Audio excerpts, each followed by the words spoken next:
I'm sure you've seen a lot of controversies going around inZOI recently regarding the use of AI, body sliders, gender, and much more. It seems like those issues have finally been addressed, and my darling, you're gonna love what I have to say.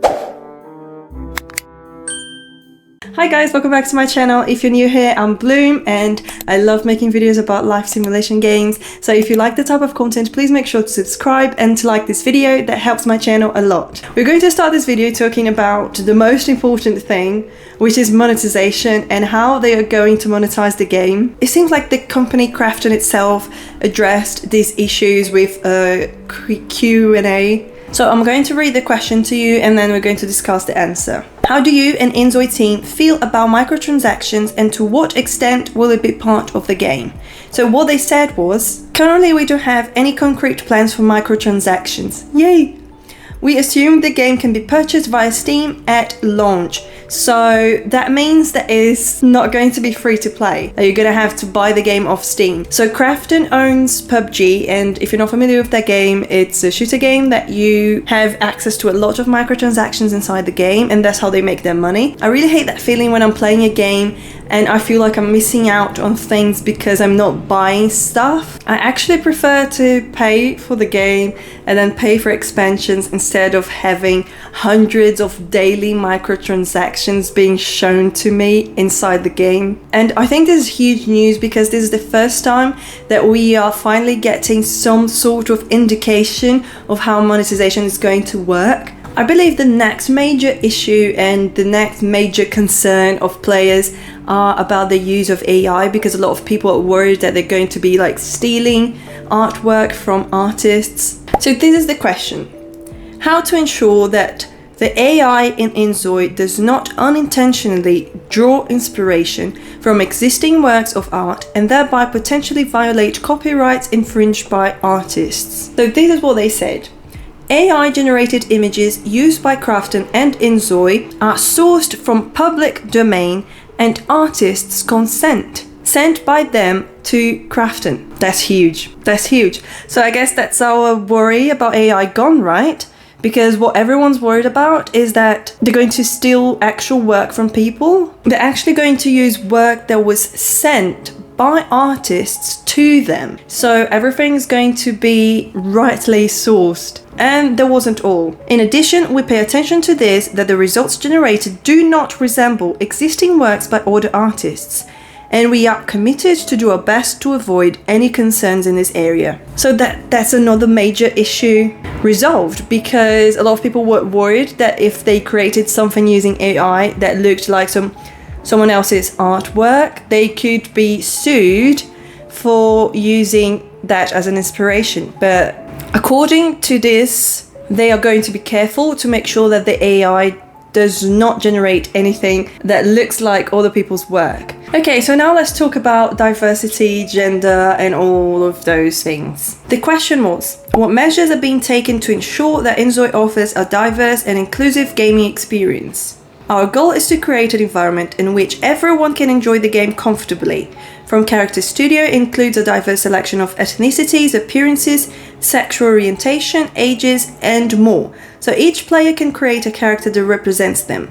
In addition, we strive to achieve this through connection of objects and environment to the different reflect cultural backgrounds. So I guess because of translation that was a bit confusing, but I feel like they didn't address the issues very specifically like they did with AI. They just gave us like a broad answer. With Character Studio, we could see that we are going to be able to personalize gender a bit more, although we couldn't do it in the Character Studio because it said that the feature was in development. So I don't know how much more, like what else they're going to do other than that. But I guess it means that they are aware of these issues and that they are willing to implement more variety. They also addressed how important it is for the team to get feedback from the community.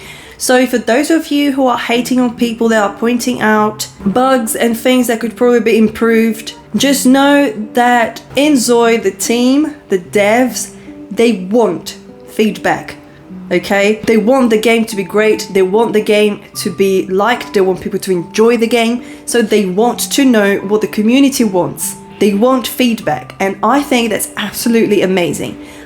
Something that really bothers me about The Sims is how the team doesn't listen to us. They don't listen to the community. They don't address a lot of things that the community brings up. So I think it's actually really exciting, and it makes me so happy to know that the inZOI team is actually listening to the community, and that they actually want feedback from us. I think that's a very positive characteristic of the game. It's a very positive thing. Now, addressing some other things that are not necessarily controversies, we're going to talk about the release date. They gave us a little bit more of an idea, but we still don't have a specific date, and what they said is that it can still change. So they said that we could expect inZOI, the early access, to come between November and December, but wait, calm down, breathe. It's possible that it may change, okay? So it's not 100% certain that we're going to get in November or December. They might change that, but at the moment, that's what they're planning. They also talked about the game running in different consoles, so they confirmed that it's going to come for PlayStation 5 and Xbox, but with no release date yet. They also talked about Occults. So unfortunately, it seems like inZOI is not really going to give much attention to occult themes, so like witches, wizards, vampires, werewolves. This is what they said. This is not part of the core concept of inZOI. We do not plan to consciously exclude this topic. However, it will probably be treated in a more casual way that fits the concept of inZOI. So what they're saying here is that it's not 100% not happening. They might do something related to occults, but they're going to do it in a very casual way, which is very sad for me because I really love playing with occults. I think it's my favorite thing about The Sims. So I hope they change their minds, or I hope that they decide to implement occults in the future. And they also talked about mods, and you're gonna love this. There will be mod support, and the development team plans to provide tools for modding. Of course, they will be available for free. This is huge. Oh my god, I am so happy to see that. If you don't know, I create content, mostly CC for The Sims 4. So I am really excited. I'm so happy to know that they're going to be giving us tools. They're going to be giving us support to create mods and CC for inZOI. They also talked about online multiplayer. So this was the question. Is there an important feature that you would like to integrate before publication, but it is currently a considerable challenge? So, you know, is that something they would like to have, they would like to add to the game, but it's probably not happening for early access? So this is what they said. I have always hoped to be able to incorporate online play options.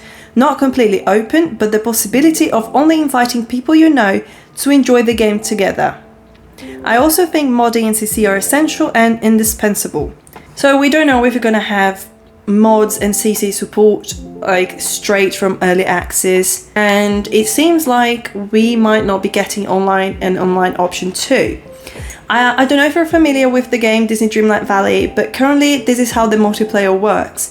You can invite people you know to your valley with a code. So it's not like an MMO. So you can share the code of your valley with people you know, with friends, and they can come visit you by using that code. So yeah, I think that's okay. As long as it's not needed, because then there's a problem in Disney Dreamlight Valley. If you don't have friends that play that game, then you will be missing out on some things. So I hope that it's not a requirement for anything. So they said more.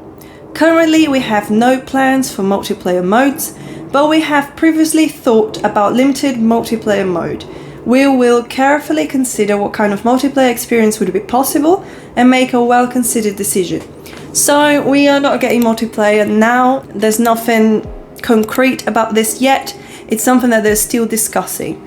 And I don't know about you, but all of the games I play are single player, and I honestly prefer single player games. So I don't know how much that will affect the game. I don't know how many people are actually interested in that, but for me, I'm alright with that. Okay guys, so these were the most important points in my opinion. that I decided to bring to you in this video. Again, please take all of this with a grain of salt because I am not 100% certain if this is true, because like I said to you, I got this from a translation that someone made of a German content. So I don't speak German. I don't know if that's what was said. So I'm just trusting the person that translated it. Please make sure to watch my other inZOI videos. I bring a lot of inZOI content here and I always comment on the latest news. So please make sure to subscribe if you want to keep up to date to that. And also you're going to be helping me a lot. Thank you so much for watching and I'll see you in the next video. Bye.